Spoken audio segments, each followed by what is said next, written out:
This is the Reviewing Network Live, a weekly stream of consciousness recording session where I sit back with you folks out there, talk about some of the big news stories from the past week, and some other things I found that might be of amusement to you out there. I think you might get a kick out of it. Now, these are more like audio podcasts and are much longer than my usual videos and are also, for the most part, unedited and will contain some foul language. So, if you're easily offended by that, I advise you to maybe step back a bit, maybe go somewhere else. But hey, if you're up to the challenge, sit back, relax, and enjoy the show. Thanks.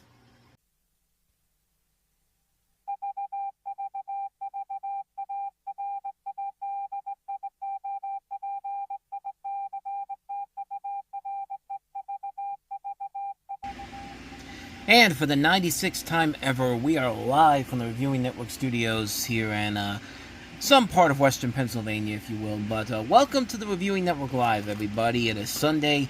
We are just a couple of days away from the halfway point of 2025. And because it is the halfway point of the year, it's that annual tradition of mine, the State of the Reviewing Network address. That'll be coming up later on the show. And it was going to be originally the whole show in particular, but then the news just decided to come out and just say, hey, we know it's been slow the last couple of weeks, but we're going to make you talk about the news in Hollywood this week. And sure enough, yeah, there's some big stories in Hollywood to talk about this week. Everything from the next James Bond movie, they got the director for that finally. Sequels that some people might be asking for, some people may not be asking for. The Akira rights are available for sale now because Warner Brothers decided after 20 years they have finally decided to stop trying and making this movie. Maybe it's a good thing. And we'll talk about the NBA draft, not because of the draft itself, but because of something that happened that I've wanted to talk about since I saw it, but I'll get to that later on, and then we'll move into the State of the Reviewing Network, giving you an update on what's to come on the channels here, and also on the main channel, and also on the website in the year to come. So stick around for that.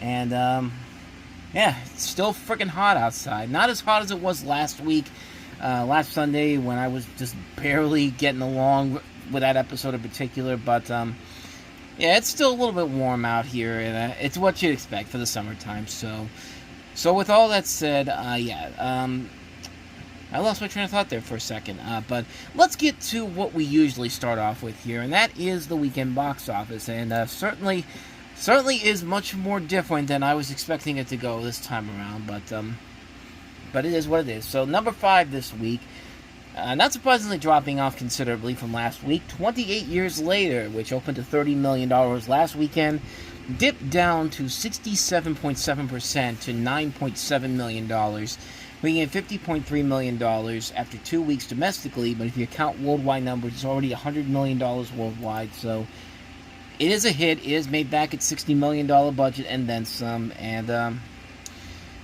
I don't know if it definitely deserves it because it was not that great of a movie. In fact, it was actually considered one of my worst movies of the year so far this year, but it did make its money back, so they have officially made the money back on that, and now we just wait to see what the Bone Temple looks like in January. But as bad as the drop-off for 28 Years Later is, it's nowhere near as bad as the drop-off from Megan and Megan 2.0, which is number 4 on the list, one of the big new summer releases.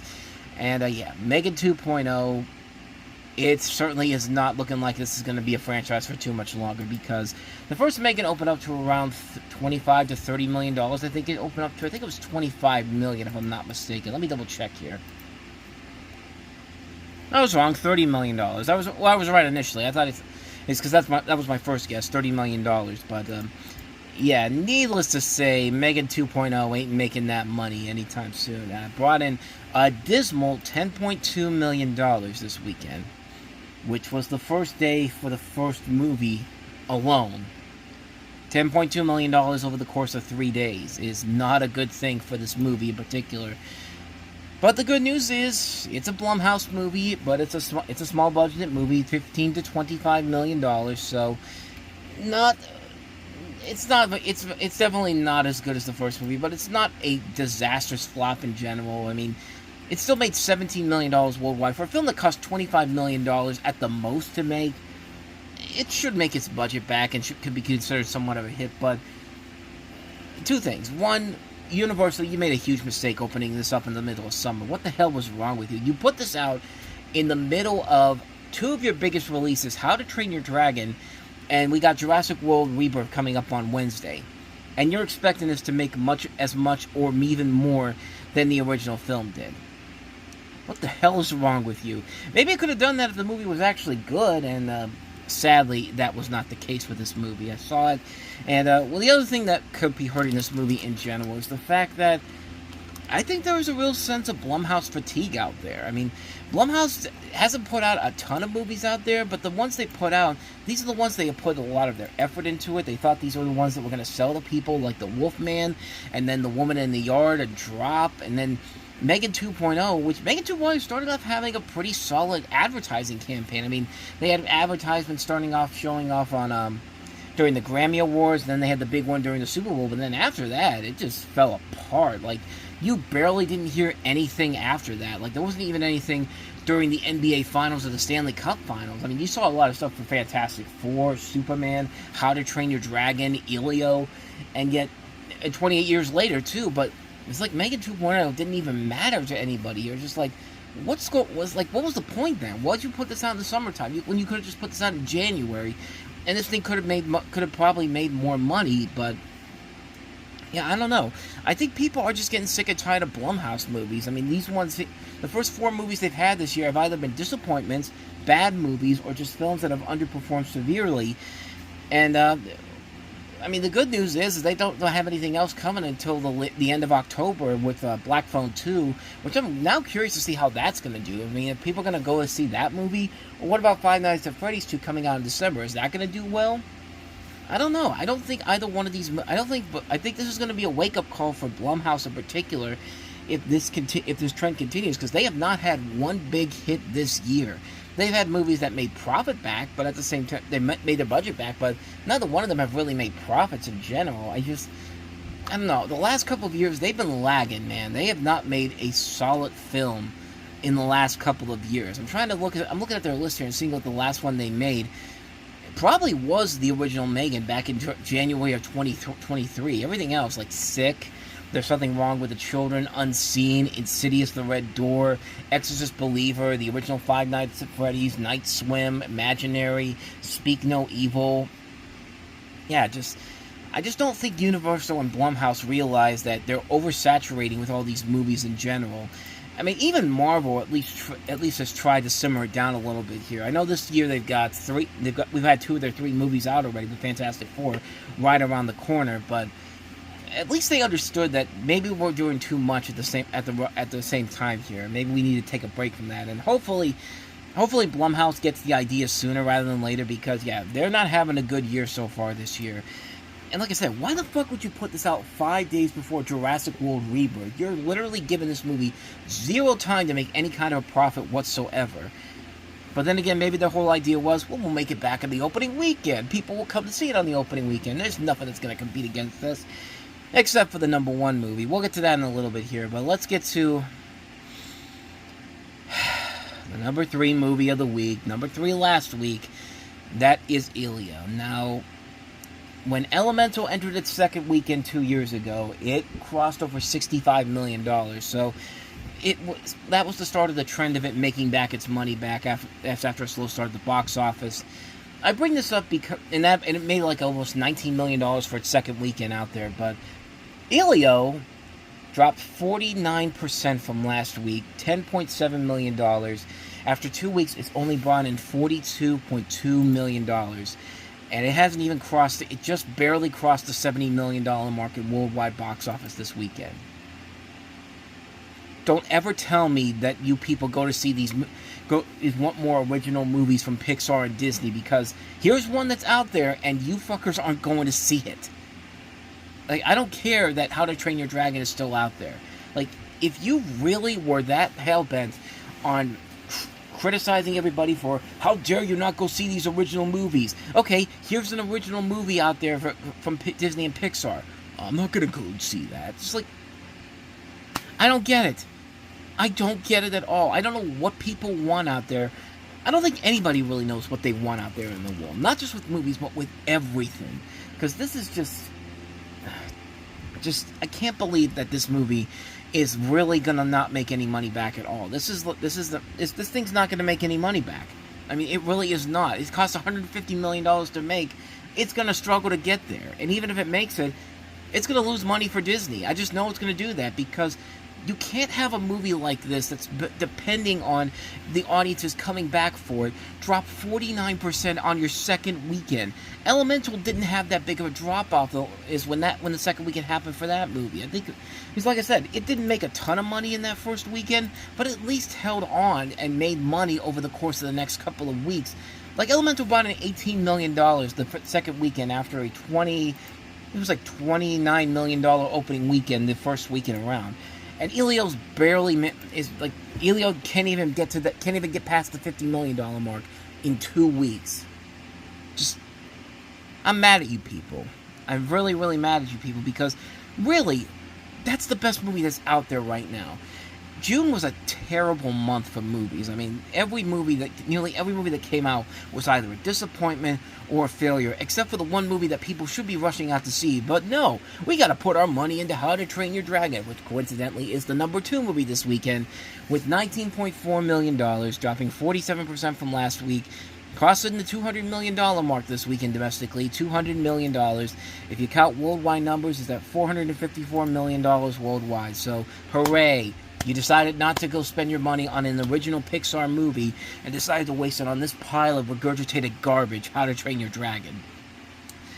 But then again, I guess more people were drawn to the number 1 movie, which baffles me even more because, the number 1 movie is F1 the movie, because this is the official Formula 1 movie. Congratulations, it's still not a good movie. Both is riding off of the coattails of Top Gun Maverick with the director and writer the writer Aaron Kruger and the director Joseph Kosinski, and starring Brad Pitt as a Formula 1 driver who comes out of retirement to mentor and team up with a younger driver played by Damson Idris, who I think he's a really good young actor. I saw him in Snowfall. He was really good, so I'm really hoping that this is the start of a good career for him. I'm glad to see he's got a big hit on his hands, and Apple really needed this to be a big hit because Apple has had some major flops in the last couple of years since they started their film studio. But hey, they got behind Warner Brothers. Warner Brothers did their job to sell the film, and a $55.6 million opening weekend is the result for this. If you count worldwide numbers, that's $144 million, and this is going to be profitable for Apple because it's a $200 million movie. So even if it doesn't do that type of a number here in the States, it'll still do very well overseas to get it past the $200 million mark. So hey, it took you 9-10 movies to get to this, Apple, but you finally have a profitable movie. We should have a celebration. If I would be celebrating more if the movie was actually good, which I guess I'm the only one because, I really did not like this movie at all. I thought it was boring. I didn't like any of the characters. I thought the racing scenes and the visuals were nice, but as I said, visuals don't make the movie. You need to have more than that. You need to give me convincing characters. You need to give me a story. You don't need to give me Top Gun on wheels and a Days of Thunder ripoff. Because this is what really it is. It's a mix of Days of Thunder with Top Gun. And they keep talking about, we want to do a crossover with F1 and Days of Thunder. You don't need to do that. It's already in this movie. You just don't have Tom Cruise in there. But, again, I'm the only one on this one, it seems like. Most people have given it positive reviews. But I just didn't see it, man. I just don't think Formula 1 racing is all that interesting. And this movie does not make it interesting for newcomers into the sport in general. Like, I really don't think anybody who has no idea what Formula 1 racing is can get invested in this film. And like I said, this is basically the only weekend it's got at the top spot, because everyone's going to be moving into going into Jurassic World Rebirth next week, which is looking like it's going to do good numbers overall. $100 million, I think, was the projected for the 3-day. I know it's going to do that for the 5-day weekend. There is a buzz building on that, even though the reviews have not come out yet for it.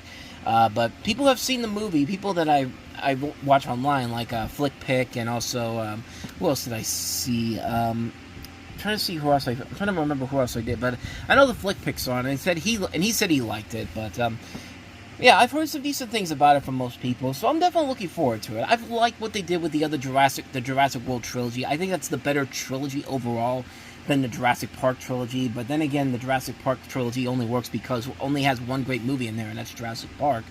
But But it's probably going to do really well. I would expect it to do well considering how well the other movies have done, so I would not be shocked at all if this does very well. July is definitely looking like it's going to be a much better month for movies than June was. Like I said, June was overall a lackluster month for new releases. The best new release that came out was Lilo, and it's the lowest grossing of the new releases, which is a fucking shame. But hey, I'm not the one that's making the decisions for parents out there. But in other box office news, Lilo and Stitch crossed the $400 million marks this weekend domestically, on its way to $1 billion worldwide, and we'll touch more on that in a little bit, because that's one of the major stories this week about what's going on with Lilo and Stitch. But hey, $23 million away from finally knocking off a Minecraft movie as the top-grossing film of the year, which I want to happen, because I would like at least one enjoyable movie to be the top spot at the box office for the year so far, and not whatever the hell Minecraft movie was. But Mission Impossible: The Final Reckoning did decent numbers, $185.9 million. It's already passed the original Mission Impossible: Dead Reckoning. If you count worldwide numbers, it is up to $561 million worldwide. So it at least made its budget back, but I'm sure Paramount's still going to lose money on this, considering the fact that the film cost over $400 million to make. But other than that, though, nothing else in particular really sticks out for the box office in general. On to July, I guess. So, with all that said, let's get to the news stories. Because, like I said, there was a lot of major news stories this week, and it was just going to be a straightforward State of the Reviewing Network address this weekend. But Hollywood basically said, "Hold the phone, there, pal. You got to talk about what's going on with James Bond." So, of course, Wednesday night, we were all taken aback when we heard the news that the James Bond movie, the first one under Amazon MGM, has found its director, and his name is Villeneuve, Denis Villeneuve. This is a story from the Hollywood Reporter. Denis Villeneuve is going from Dune to 007. The filmmaker has been tapped to direct the next James Bond movie, the first from Amazon MGM Studios. Tanya Laponte, Villeneuve's artistic partner and wife, will serve as an executive producer. And, sorry about that. And, yeah, sorry about that. There was something on me. Get off of me. But, anyway, Tanya Laponte, Villeneuve's artistic partner and wife, will serve as an executive producer, along with Villeneuve. As previously announced, Amy Pascal and David Heyman will serve as producers. Some of my earliest movie-going memories are connected to 007. I grew up watching James Bond films with my father ever since Dr. No with Sean Connery. I'm a die-hard Bond fan. To me, he's sacred territory. I intend to honor the tradition and open the path for many new missions to come, says Villeneuve. And then we got a stupid pop-up here. I hate when the Hollywood Reporter does this. It happens on Deadline Hollywood, too, but those are my main two sources I go to nowadays for news. But anyway, this is a massive responsibility, but also incredibly exciting for me and a huge honor. Bond is one of the most sought-after franchises for filmmakers. Reportedly, directors who met for this film also included Edward Berger, Edgar Wright, and Paul King. Again, all good choices in general. But, and more importantly to note here, it's unclear when Bond will begin production, but the search is underway for a screenwriter who will work with Villeneuve to bring the newest incarnation of the secret agent to the big screen. So, there was another story, too, about who they should get to play James Bond. Let me go see if I can find it on Variety. But I will tell you this much, though. They found a good director to take that position. I mean, I think we already noticed that, and I just see another story here I could talk about here.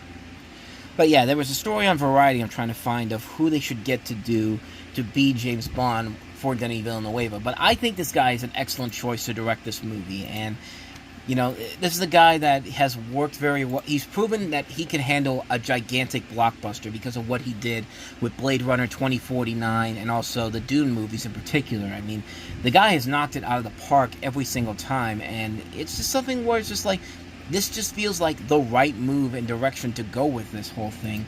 It would have been cool if they would have gotten Christopher Nolan. That's the one person I really thought they would have tried to go after, but I mean, I don't think it's going to happen now, but there's still a possibility down the road that it could easily happen. But overall, I felt like this was the right move. I think most people can agree this is indeed the right direction to go with Bond in particular. I think that guy is a solid director. He knows what he's doing. He knows exactly how he could bring this character into the mainstream, and I'm very curious to see which direction they go with it. Do they keep going with the modern setting of it, or do they take it back? Do they try to do something like they did with Sean Connery and Dr. No. Take it back to like a period piece James Bond movie. So I found the article I wanted to look up here, and that is the wish list that they have for who they want to be the Bond for James Bond in particular. And certainly this is something where I kind of disagree on a couple of these, but the article states, well, it says here first of all that Amazon's looking for a 2028 release date for Bond 26, which I mean you got time to do it if you're going to do it that way. I mean, I wouldn't rush it too quickly. Because this is something where you have to get it right the first time around. They also said, speaking of Christopher Nolan, they said Jonathan Nolan, his brother, was actually up for the job as well. But according to the article here, it says, insiders say that the studio and producers are interested in casting a British actor under the age of 30, with Jacob Elordi from Saltburn, Tom Holland from Spider-Man, and Harrison Dickinson from Baby Girl at the top of the list. But here's the thing. Of all those names there, I like Tom Holland. Tom Holland is a great actor. We've seen him be great in the Spider-Man movies. I don't think they should cast him as James Bond. I mean, I think if you're gonna do this, you should try to go for somebody who's a relative unknown. And you have somebody like Jacob Elordi, who nobody really knows who he is, or Harrison Dickinson. I could buy that in particular, but I think the main direction here is to go with an unknown actor. Like, you should do what they did with Superman, this new Superman movie. They could have easily gone for one of these red-hot younger actors, but they went with somebody who nobody really knows about per se, like David Cornsweet. See, I think I'm pronouncing the name correctly, but they went with somebody who's basically a relative unknown to people, and so far the marketing has done a good job of selling him off in particular. But they also say other names included are Aaron Taylor-Johnson and Henry Cavill, which they're 35 and 42, so that's unlikely to happen. And also Idris Elba, everyone's been wanting him to do James Bond, but he's 52 years old. And you get him, and it's basically, you're back into Roger Moore territory pretty much. You're basically getting a guy who's relatively way too old, past his prime to play that role. Like, if it was earlier it was like 10 years ago, maybe you could get it to work, but not this time around. But yeah, if they're going to do this, I would like to see him go with a relatively unknown person and not somebody like a Tom Holland or Timothée Chalamet. I know his name was being tossed around at one point, and of course he works with Villeneuve on the Dune movies. But if you're going to do a new James Bond film, I would like to see him do a relative unknown. I'd like to see him get a relatively unknown person that not a lot of people who know who it is, even if it isn't the names on this list. Like it's a role that should be played by somebody who is not a household name yet. But that's just my thinking behind it, and hopefully Amazon knows what they're doing. They have to get this right on the nose, because everyone is looking at them with magnifying glasses right on them to get this correct. And so far they're doing a good job with the director, but it's the actor now that you have to worry about getting in the correct position to play that role in particular. But I will wait to see what happens. I don't think we're going to hear any casting news by the end of the year. I think the first we'll probably hear of anything will be early next year, sometime next summer, before they start shooting this. But that's just my thinking behind it. Plus, they still got to find a scriptwriter for this too. So the first step is complete. They have found a good director. Denis Villeneuve will direct the next James Bond film. So let's go ahead and move on to our next story that we got here. I completely didn't realize that the last what day was it? Thursday. Yeah, Thursday was the 26th.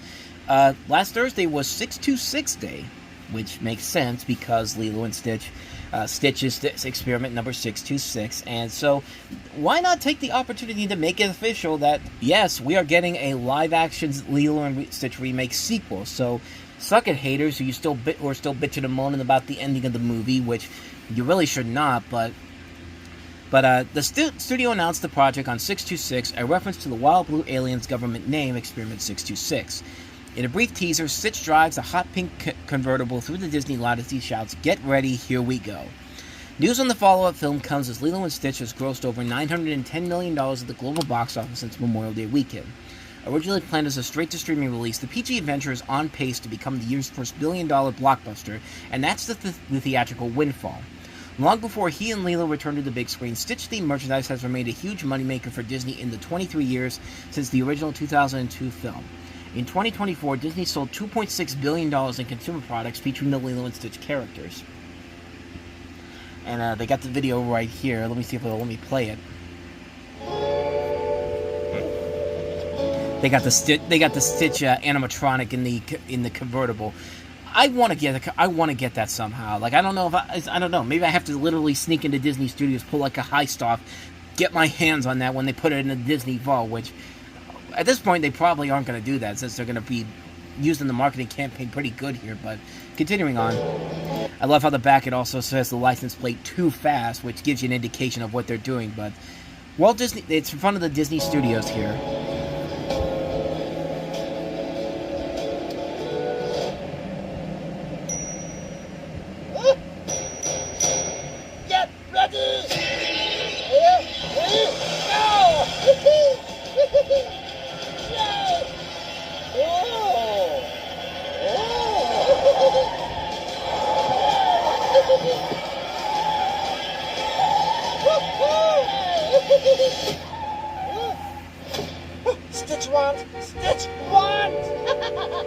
And then it ends with Lilo and Stitch 2 is in development. I like the fact that it doesn't say the release date yet. Like they're not setting a release date for this right away, which, if I'm gonna guess, it'll probably be about 3 years' time. If they're smart, they'll wait until 2028 to put this out there. But it says Disney hasn't announced details, including the creative team, plot details, or release timeline for the upcoming sequel. Of course, Dean Fleischer-Camp directed the last movie, which I really thought he did a good job with it. He's the guy that did Marcel the Show with Shoes On, and I really think that they're going to try to get him back for this one. I think they should get him back for this one. But the most important thing about this one is that there's a lot of ideas you can do with a sequel. You can take elements from the television series, like let's add in all the other experiments that Jumba made. You know, let's bring in characters that people want to see. They want to see Gantu in the sequel. Or let's take more story elements from the second Lilo and Stitch movie. Stitch has a glitch.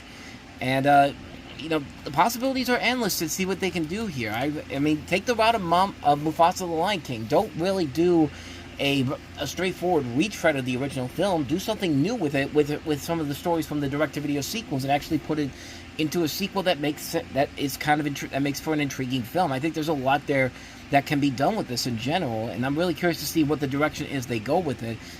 Plus, it'll be very interesting to see what a Lilo and Stitch movie on the big screen looks like when it's not originally planned for Disney+.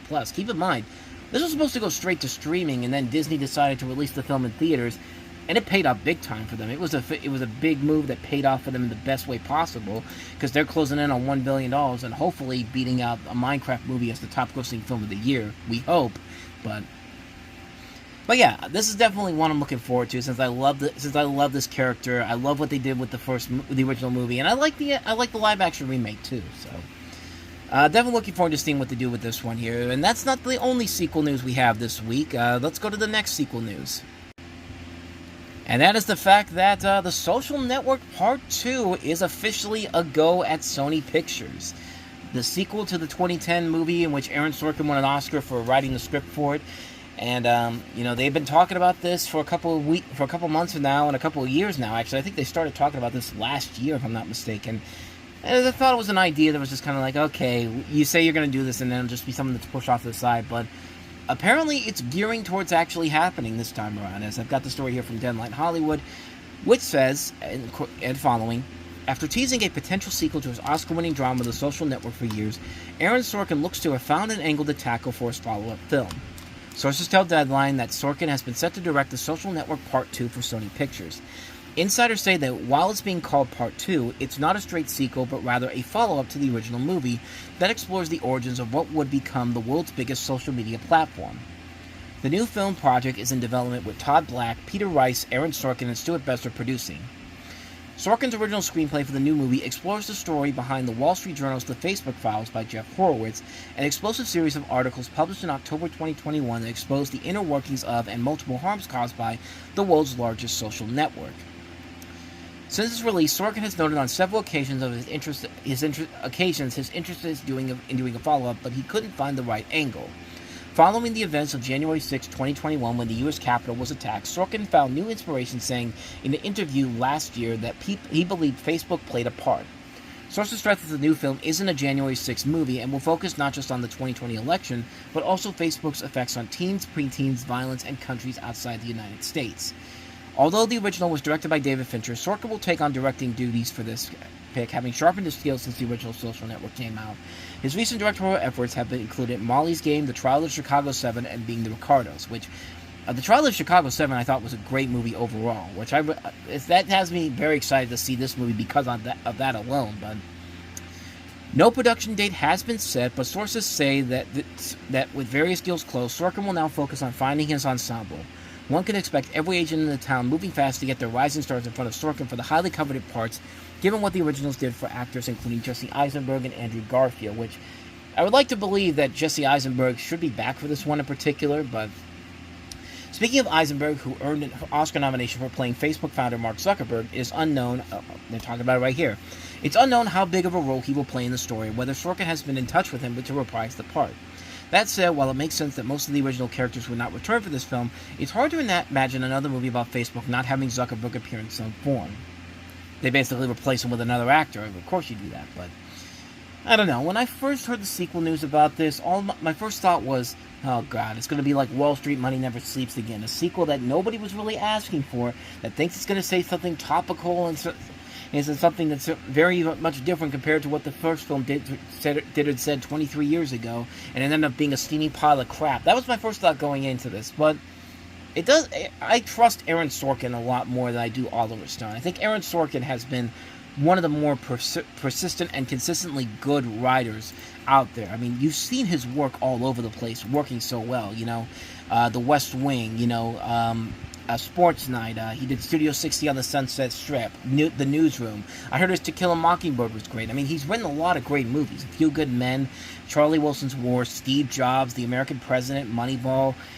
I have more trust in Aaron Sorkin than I do with somebody like Oliver Stone. And if there's anybody I would trust to make this movie work, it would definitely be him. So I'm definitely very curious to see what he'll bring to the table with this movie in particular. And I'm really excited to see what he does with this. I wasn't really excited the first time I heard about it, but as time has gone on and I really figured out what kind of a story they could possibly tell with this, there could possibly be a lot of good potential here for something really good. So I'm very curious to see how this one plays out. So let's go ahead and move on to the next story I got here for you. Well, after 20 years, it looks like Neo Tokyo's biggest threat is finally being eviscerated. Warner Brothers making a potentially god-awful live-action remake because one of the big stories that took place this week was the fact that Warner Brothers has officially given up on trying to make a live-action version of the popular Japanese anime Akira. And according to the Hollywood Reporter, it says, after more than 2 decades of developing a live-action take on Japanese sci-fi classic Akira, Warner Brothers has let go of the movie rights. The rights reverted back to Kodansha, the manga publisher that first put out the post-apocalyptic cyberpunk story by Katsuro Otomo in 1982. Producers and talent are said to be lining up to attach themselves to the property in preparation to be presented to select studios and streamers. First appearing as a genre-defining manga that ran through the 1980s, Akira is best known for the seminal 1988 anime that was the defining moment for adult animation and Japanese culture in terms of reaching a worldwide audience. Warner's picked up the movie rights in 2002 and set Blade filmmaker Stephen Norrington direct an adaptation, with John Peters producing. What followed is one of the longest development hell escapades in Hollywood history, as the studio would go on to spend millions well into the 8 figures over the next 2 decades. The Norrington version withered. The box office failure of his League of Extraordinary Gentlemen was a contributing factor, and several years later, Legendary was brought on board to co-finance. Leonardo DiCaprio and Jennifer Davidson came on board to produce, sticking on to the project like glue until the end. Writers and directors then came and went, including Gary Whitta, Mark Fergus, Hawk Ostby, Steve Kloves, Alan and Albert Hughes, and Jamie Colette Serra. Storyboards and concept art by Tommy Lee Edwards, Chris Weston, and Ray Lahr, and many more were commissioned and then filed in drawers. The project faced budgetary battles, cultural battles, at one point Neo Tokyo became New Manhattan, and whitewashing accusations even as it entered pre-production several times. In 2012, Warner shut down production offices in Vancouver in order to take a pause to rethink the project. At the time, it had a budget of $90 million, and Troy Legacy headliner Garrett Hedlund signed on to star. Kristen Stewart, Helena Bonham Carter, and Ken Watanabe were in negotiations. It took the studio a few years to recover and move on. Finally, in 2017, Taika Waititi came on board to help write and direct the take. That version, too, went pretty far. The project now California film tax credits and had a May 21st, 2021 release date, it would have gone up against John Wick Chapter 4. And had casting reps on the ground in Japan, it was aiming for an all-Japanese cast. That was before Waititi got pulled into several directions. He was in post on Jojo Rabbit, directing an episode of The Mandalorian, and writing Thor: Love and Thunder. And the project's schedule kept shifting while gaining 2 additional producers, Garrett Bosch and Jeremy Kleiner. Waititi never recommitted to Akira, and the project had been dormant ever since.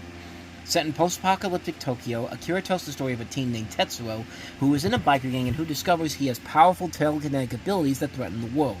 The only person who seems to be able to stop the all-powerful and dangerous teen is his childhood friend and gang leader, Kaneda. The rights to Akira are the latest to join a list of high-profile properties whose screen rights have been available this year. In March, horror classic Texas Chainsaw Massacre went on the market, as did the rights to the Jason Bourne spy stories, which have been called Universal home for over 2 decades.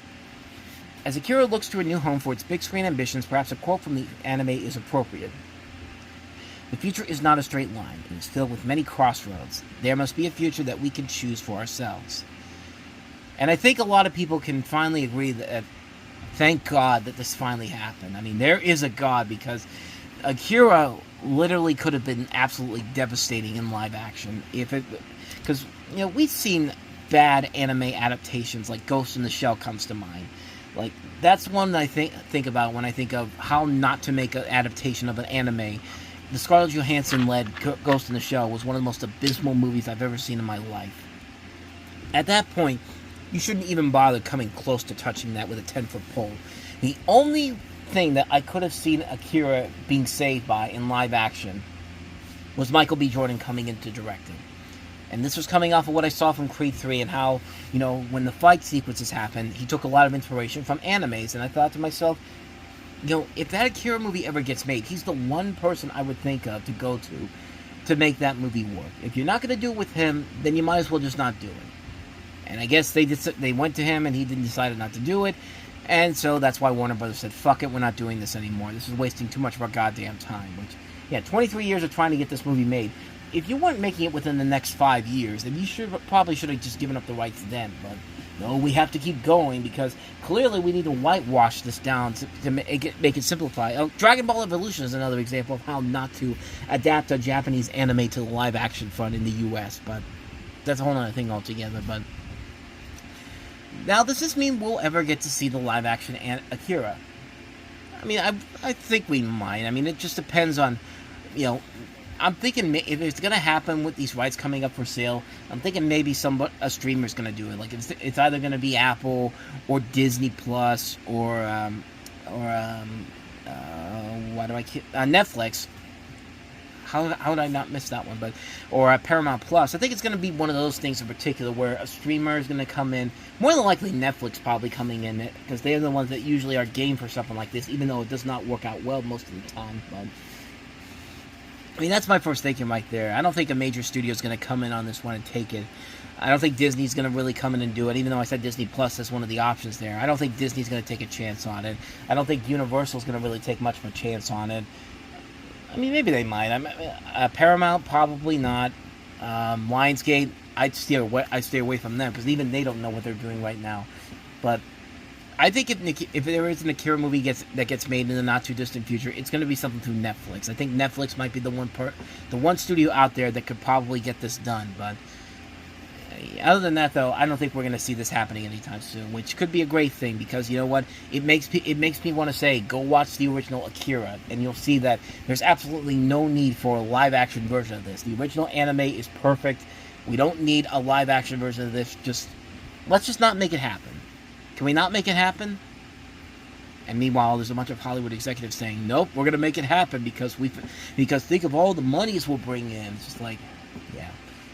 So let's go ahead and move on to the last movie story I have for you this week. And this just happened today, like just a couple of hours ago, the story posted. But Vin Diesel surprised the crowd on Saturday at Fuel Fest in Southern California, saying that the final film in the Fast and Furious series will hit theaters in April 2027. Thank the fuck God, because good lord, the Fast and Furious movies needed to die a long time ago. And honestly, they should have ended with Furious 7. But that's going to tie into what I have to talk about here. But Diesel, who has starred in all but one installment since 2001's original, that is incorrect because he wasn't the star in Tokyo Drift, he had a cameo, but broke more news during his remarks on stage, confirming that the film will be set in Los Angeles, and that, now this is the kicker right here, it will reunite Diesel's, as another pop-up comes up, stupid. I don't care about Sam's Club right now, but here's the part that's going to really get to people. The film will be set in Los Angeles, and that it will reunite Diesel's Dominic Toretto character with Brian O'Connor, the character played by Paul Walker. Now, you're probably wondering to yourself, Paul Walker's dead.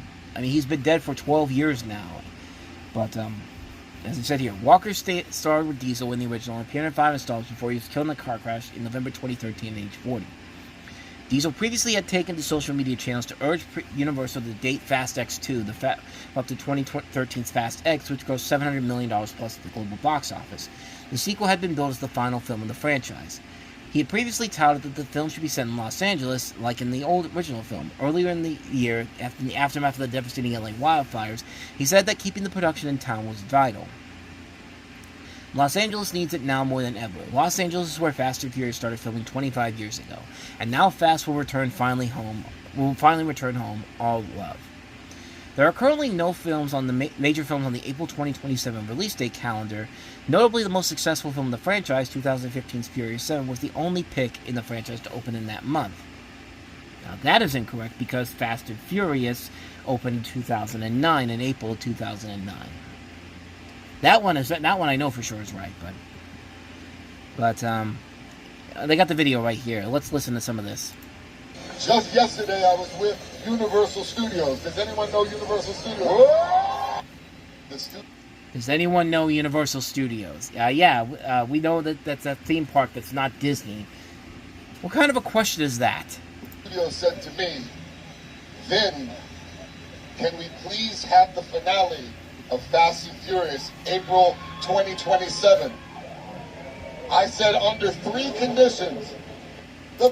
Why does Vin Diesel look like looks like Fousey from he definitely looks like he's gotten a lot fatter, and he looks like he's I don't even think he's. I'm willing to believe that he really didn't go to he really wasn't being asked by Universal, can we have Fast and Furious 11 out in 2027? I think he's making this up as he goes along, which probably would make a whole lot of sense, but anyway, I'm sorry for interrupting. I'll continue on. First is to bring the franchise back to LA. The second thing was to return to the car culture, to the street racing. Oh, this is good. You want to know what the third thing was? Does anybody want to know what the third thing was? Yes, say it already, for God's sake. The third thing. The third thing was reuniting Dom and Brian O'Connor.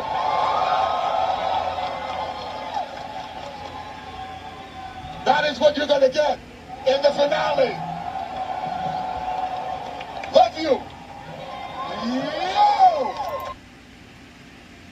I love how they're all. I don't think they're really celebrating the news that's happening. I think they're celebrating it, but then there's that slow realization of like, wait a minute, how are you going to be able to do this? Paul Walker's dead. Like, listen to this. That is what you're going to...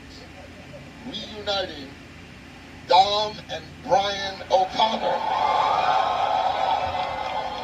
Yeah, they're happy at first, but then they're starting to realize, how are you going to make this happen? The guy is dead. Like, they're waiting for a reason. How are they going to do it? That is what you're going to get. But that's all he's going to say. That's all you're going to get. And he literally just drops the mic and then just walks out of there. It's just like, yeah. But let me just. I think what I'm about to play right here is a perfect sum up of how I feel about them bringing back a dead actor for this and thinking of what they're probably going to do. And let me just let you listen.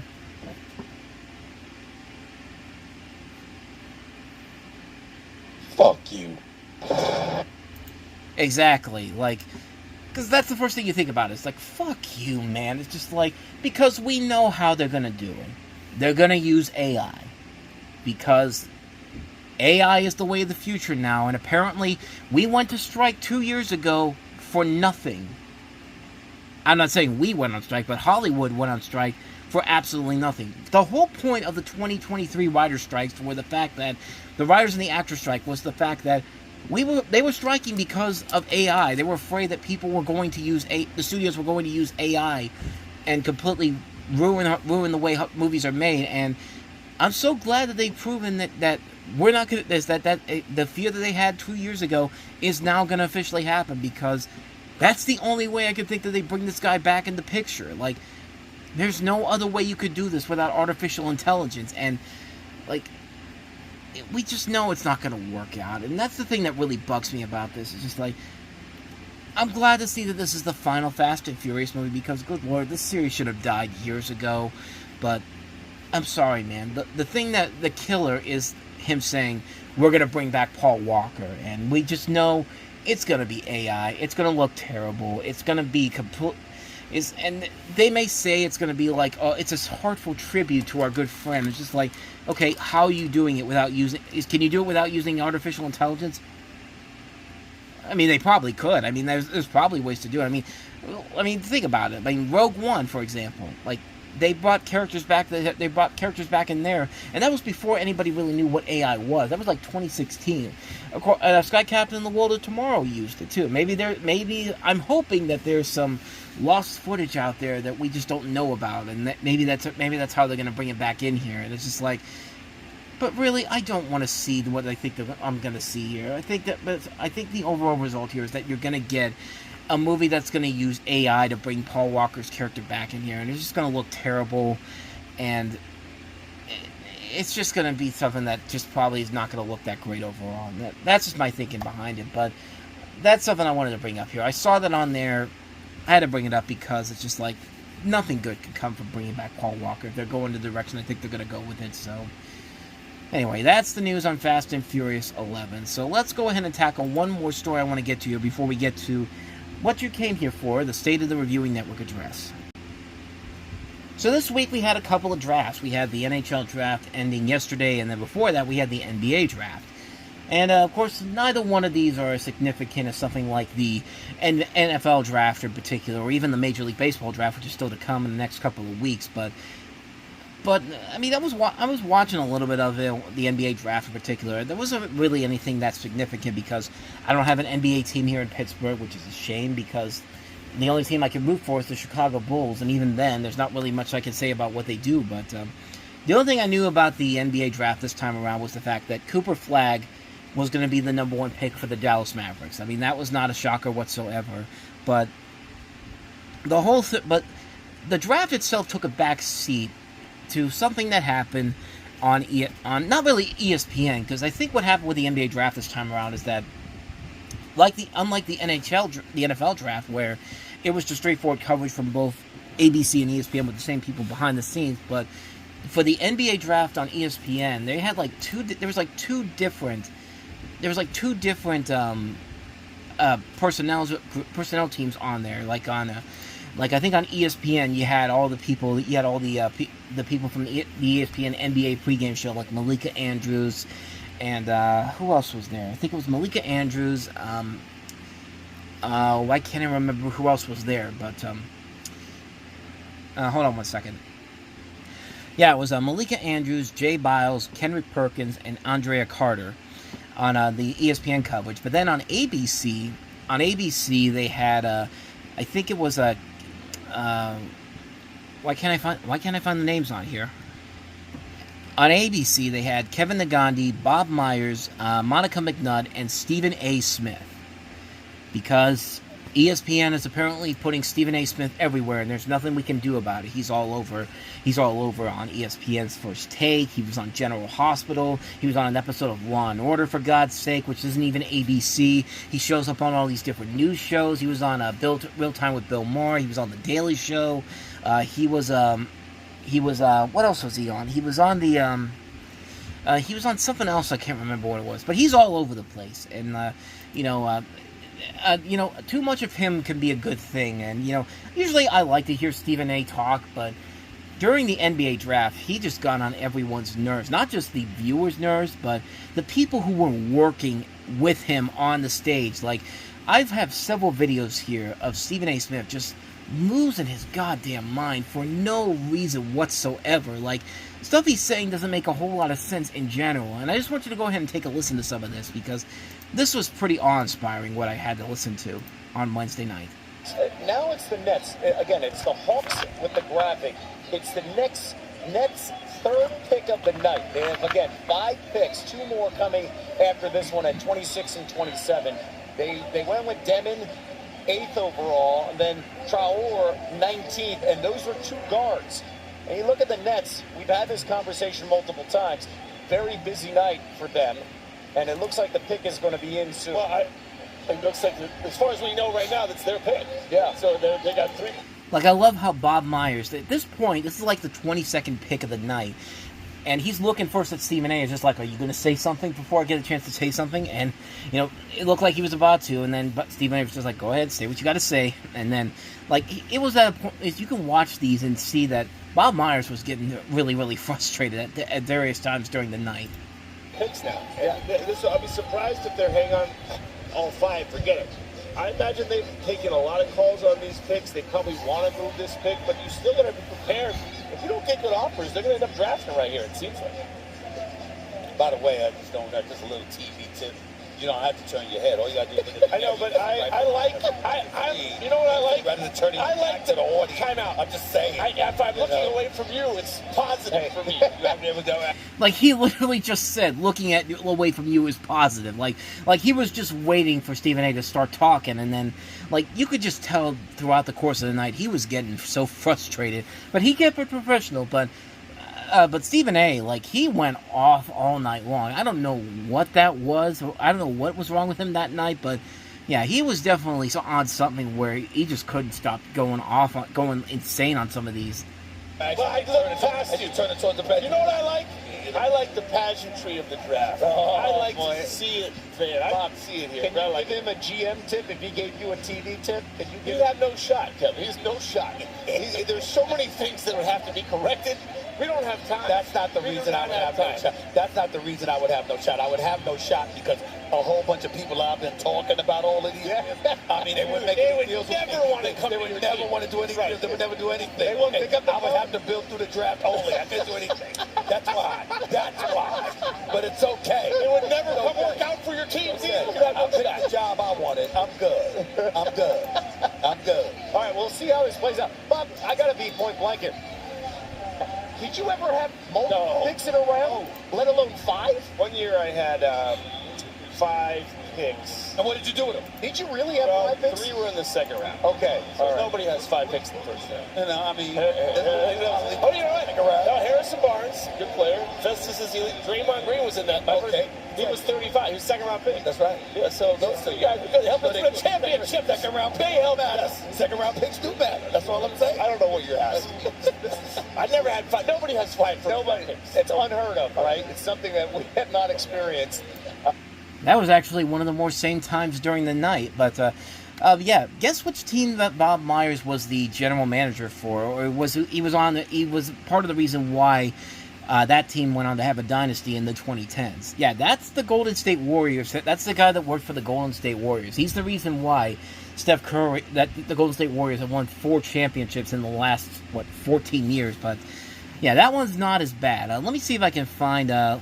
let's see about this one here, the next one afterwards. This is when Mark Williams got traded to the Phoenix Suns, and this was a time when Stephen A., I know, got frustrated. Monica, thank you so much. You see the emotion, living the American dream. As a refugee with 6 siblings and his mom, they fled Sudan during a time of war. His dad stayed behind to work, and you see this young man, every interview, he has won everybody over because he understands what to say, and then when he's on the court, he understands what to do as a defensive stopper. You can't help but love the story. I love the story, but you also hear him interviewed, you hear him communicate, you watch how his teammates respond to him. People want to be around this guy. The hard thing is a lot of big guys, I'm going to be too general here. I'm going to say something too general. They play basketball just because they're tall, all right? People don't understand that.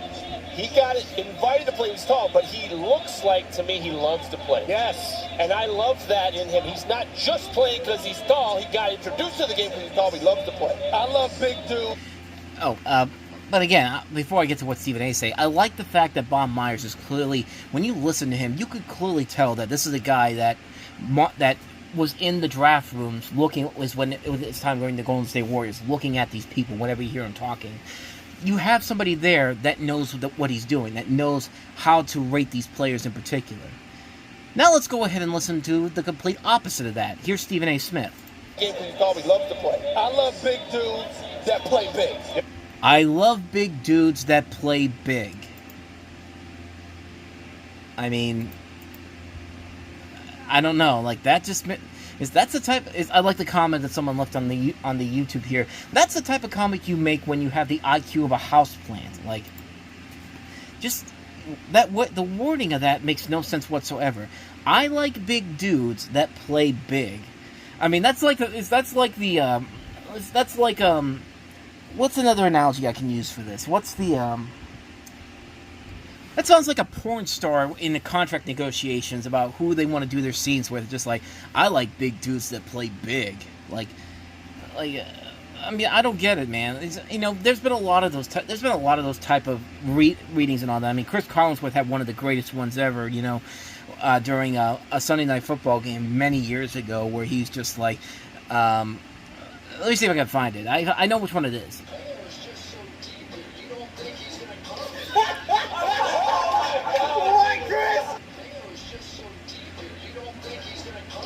He plays it so deep you don't know if he's gonna come. Like that's nothing new in particular. I just thought that was kind of humorous coming out of Stephen A.'s mouth, just saying, I like big dudes that play big. Like, that just sounds like that does not sound like a person that knows exactly what he's talking about, but He loves to play. I love big dudes that play big. Yep, that's what I like. I don't like big dudes that play small. I like big dudes that play big. Literally sounds like the contract negotiations for a porn star. Any porn stars out there that are watching this, tell me that's not something that you think you say or hear someone say during one of these negotiations. Like, any porn stars actually watch this channel. He's one of those guys. So props to the Phoenix Suns in doing that. But they did something right and something wrong within moments of one another. Do you want to give them the news? Yes. You want me to give it to Yeah, them? first Tom Sherrod. He's literally telling Kevin Nagandi, do you want me to give him the news or do you want to do it too? It's just like, well, gee, why don't you let the guy who's the host of this actually give the news? I mean, I get it. You've got that big contract and you pretty much own ESPN. But you know what? There's other people around you, dude. But let's just like... And this is when they were talking about Mark Williams being traded to the Suns. Mark Williams to the Suns for the 29th pick tonight and a 2029 first-round pick. Respectfully, what on earth are the Phoenix Suns doing? Giving up a first-round pick in 2029 for Mark Williams. Because it's 4 years down the road. It's something that they don't have to worry about until almost 5 years later. I mean, the whole thing about this whole thing is just like, it would be something if it was something that was happening in the next year or so, but this is nothing new in the NBA draft. I mean, go back to the 90s when David Stern was talking about draft picks that will be eventually given out 5 to 7 years down the road. I mean, the big one everyone remembers was in 1993, where I guess one team gave up all these first-round draft picks for, I think, 1995, 1996. It was either 96, 95 or 96. I think it was 96. 96, 98, and 2000. Like, this is nothing new here. And for somebody like Stephen A. Smith, who's been with ESPN for over 20 years, you would expect him to know this kind of stuff. This is the same dude that the Lakers were looking to acquire and supposedly fell physical. Now, I don't know. Listen, we don't know all the details about that. But here's the bottom line. If you're the Phoenix Suns, one of the reasons you made the deal to move Kevin Durant was to acquire assets. You're trying to hold on to them. Why would you give it away for Mark Williams 4 years from now? And unless we don't have all the information, but assuming we do, they just in a matter of 10 minutes added 2 centers to their roster that play the same position. Yes. And look, I like centers. I'm not trying to be critical of them.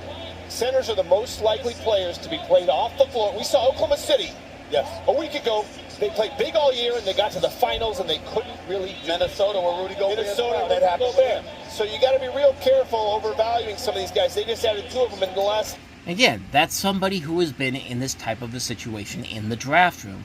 One of the comments on YouTube, I think, makes another good sum up on this. They said it's the 29th pick. The 29th pick isn't always guaranteed to pan out. Which, yeah, it's real. It is something. It's like it really is something where it's just like. I mean, I could easily see where they're coming from here with this. Like, well, it's not the 29th pick; it's the 2029 pick. Which, I mean, it's not like they can't get that first round pick back at some point down the road. I mean, again, I don't know much about the draft either, but I'm at least trying to talk about this in a way that doesn't sound like I'm being like a psychopath about this. I want to go ahead and try to find one more thing, and this is the reason why I wanted to cover this here.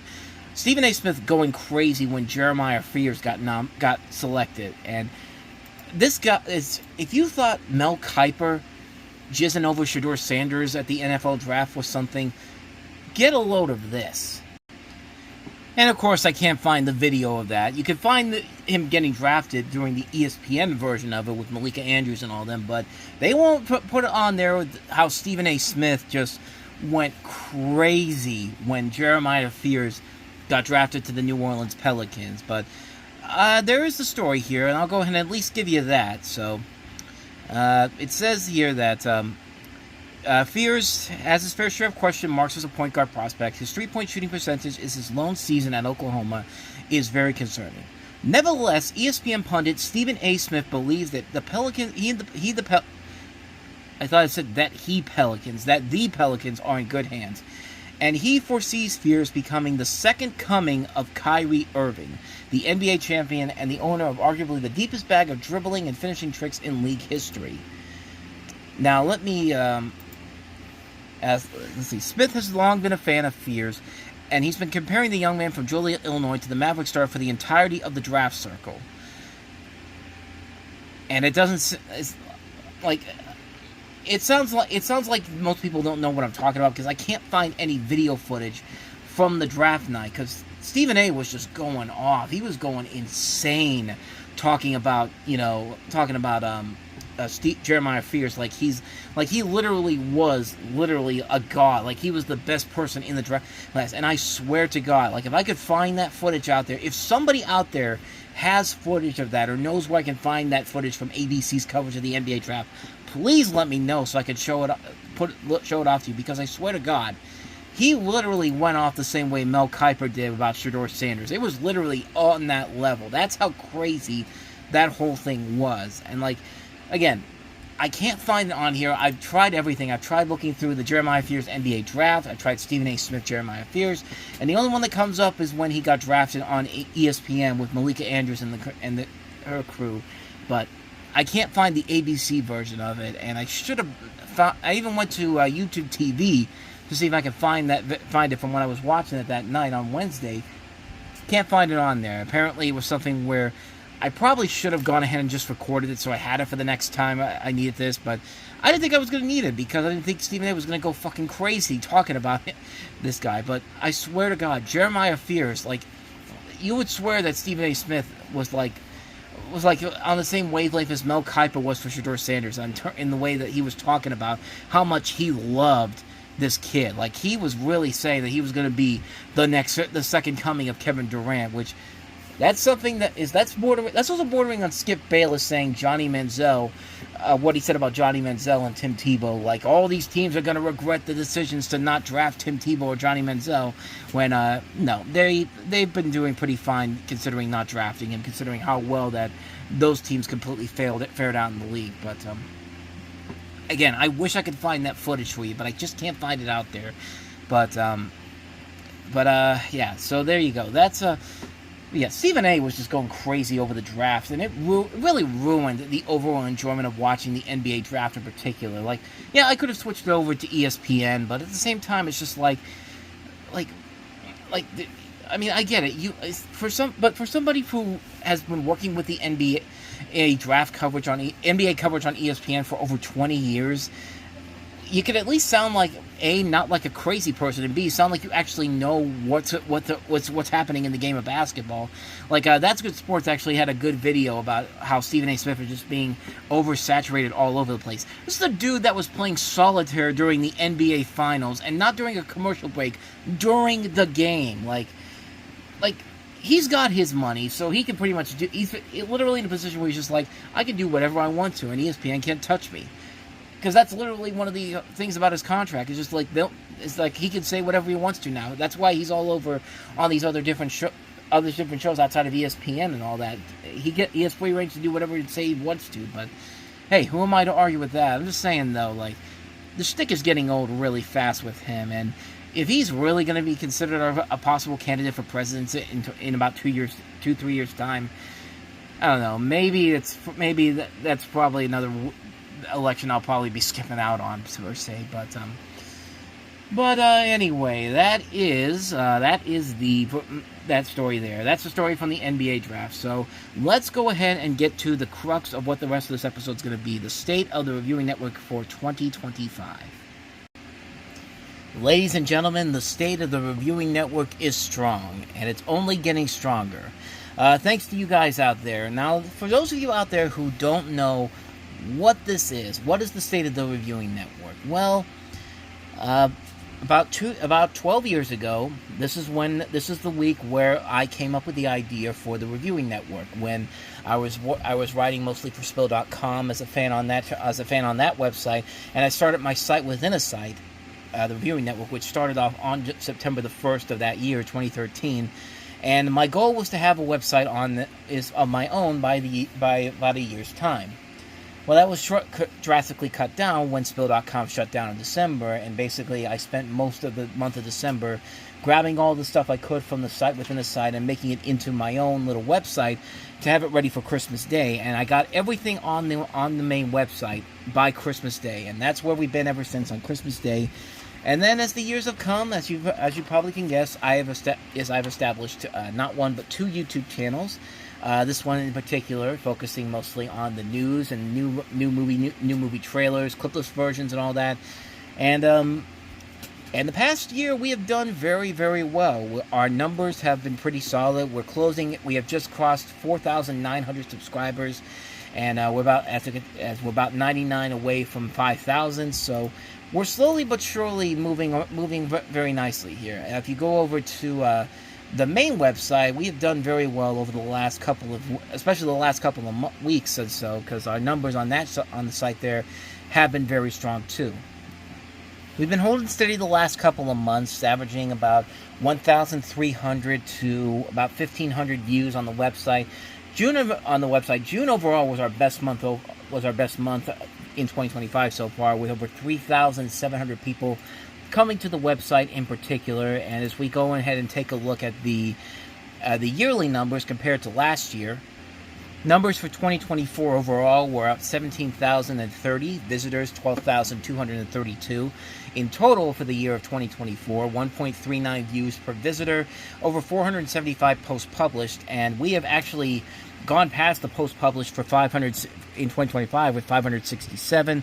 We have more than 2 viewers per visitor, 4,596 at the halfway point of the year, and 10,412 views on the main website in particular. So we are still gaining solid traction overall, and our channel, of course, the main Reviewing Network channel, has done very well.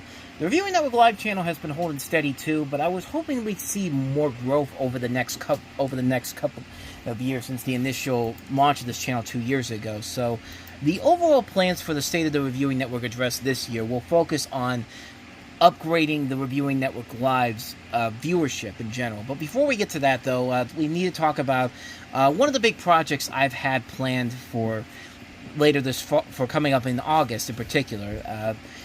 Last year, of course, I did the documentary 70 Years of the Tonight Show, and then this past April, I gave you Ladies and Gentlemen, Craig Ferguson. Well, now we have a new documentary that I'm currently working on called it's a Siskel and Ebert unauthorized documentary called Two Thumbs Up, the unauthorized Siskel and Ebert documentary. And I've already written the script for it. The script is ready to go. And I was also able to put together the first 5 minutes for your viewing enjoyment. So please sit back and enjoy the first 5 minutes of the next Reviewing Network documentary, Two Thumbs Up, the unauthorized Siskel and Ebert documentary.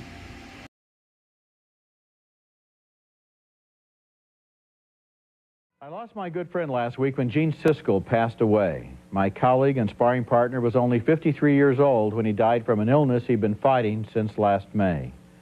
Gene continued as long as he could to do the job he loved. On the first few shows after his surgery, he phoned in his reviews from his hospital room. Then he returned here to the set, where only a month ago he was seated right there across from me in the balcony, reviewing the latest movies. People have asked me why he continued working so long when he was ill, and the answer, I think, is he had a real passion for his job and he thought it was worth doing. Whenever he interviewed someone for his newspaper or for television, Gene Siskel always liked to end with the same final question. What do you know for sure? Okay, Gene, what do I know for sure about you?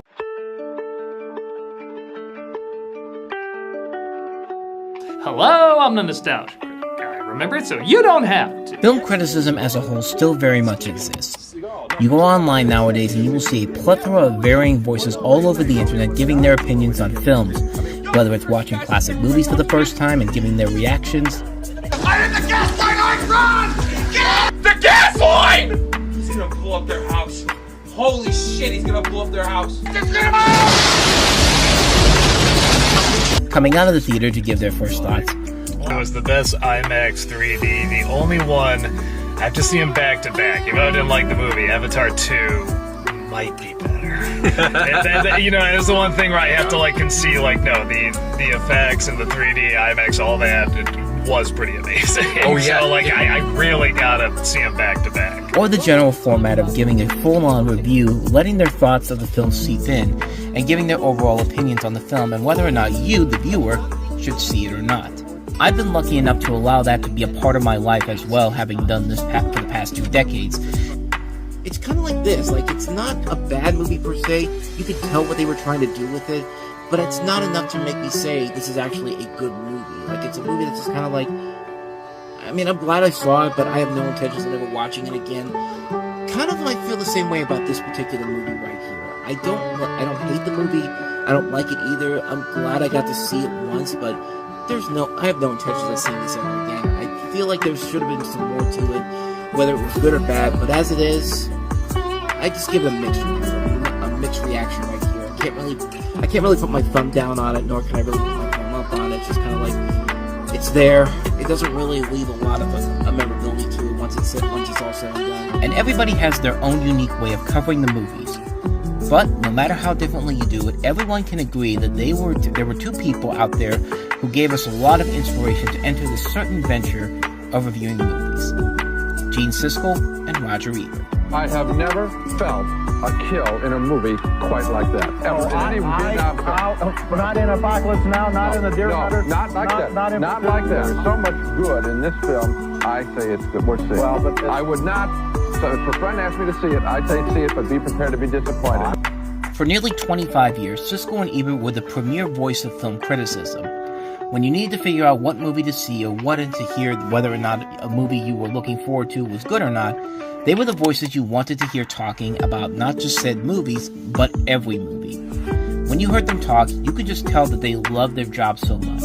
They loved to praise and pick through all different kinds of movies, but whether or not you agreed with them, they could even be more entertaining when they would argue with one another on a certain film. Roger, my rebuttal of this film is, you're wrapping yourself in the flag of children, and I'm saying, go see The Black Stallion instead. There's a film with little dialogue. Much better. I'm not wrapping myself in the flag of children. You're wrapping yourself in the flag of the sophisticated film critic. Boredom. At all. No, boredom. Boredom with Benji running. They would also educate the audience on the art of filmmaking by talking to some of Hollywood's most notable stars and filmmakers at the time, and use their love and expertise to explain how they would make the movie-going experiences better. They were the defining critics of a generation of young moviegoers and continue to be influences to a new generation to this day. Which takes us back to the ultimate question. What do you know for sure?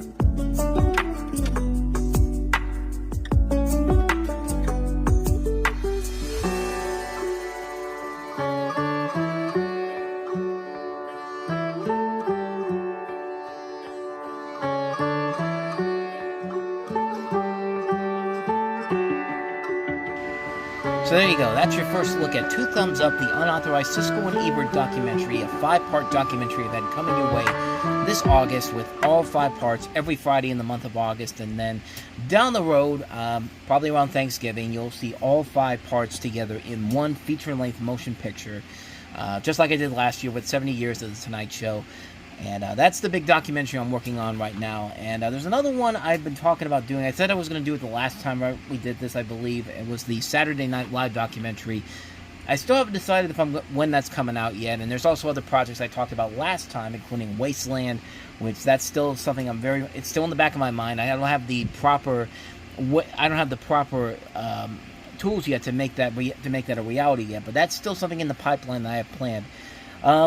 In terms of stuff you're going to see on the main Reviewing Network channel, we're bringing back the riffs. I know it's been over a year now since I did the last Superman riff, and my plan was to do more riff videos of public domain stuff, and that's something I'm going to be working on down the road. Hopefully I'll probably try to start doing that in the next couple of months or so, but there's so many things I got planned. I got Christmas in July coming up, starting on Monday. I've been putting some of those videos up there, ready to go so that gets out there in time.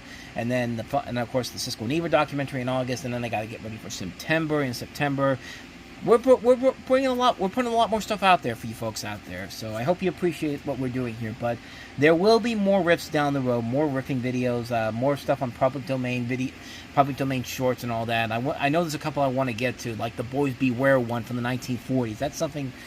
Hopefully, I'll get to do that within the next couple of months or so. So that's something that I've been working on, and I plan for the next couple of months. But some other things I've been wanting to do. I feel like I want to do. I've been wanting to try this for a while now. I just need to figure out, 1, how to do it, and 2, what to do, what the prize is going to be. I'm going to start doing some giveaways on this channel before the year is done. We're going to test out some things here. I just got to find the right thing to give, what people would want to have from me. Like, what do you people want me to give away? Any specific new movies out there? Anything you want me to sign for you? Or something like that. But I want to try to give some giveaways out here, and it's just about doing it the right way, so I know you people out there don't get screwed over and you don't get what you're supposed to get. But by the year's end, I hopefully have a plan to do some giveaways on this channel. And then, of course, here on the Reviewing Network Live, we're starting as we celebrate our 100th episode coming up within the next month or so. I said yesterday on talking about the movies that I thought they were going to be on the same weekend, but I'm a little bit off on that because yesterday was the 97th talking about the movies episode, and the 100th will be right after the week after Superman comes out. And the Reviewing Network Live, I think, this is the 96th episode, so we are still 5 weeks away from happening. But one of the things I have planned for when we start Season 3 coming up in late August, I believe it will be August 31st, August 31st will be, just like what I did last year with the Bambi rewatch to start the second season off. This is for this year. I'm going to go ahead and do a commentary on another one of my favorite nostalgic movies from the past, and that is Space Jam.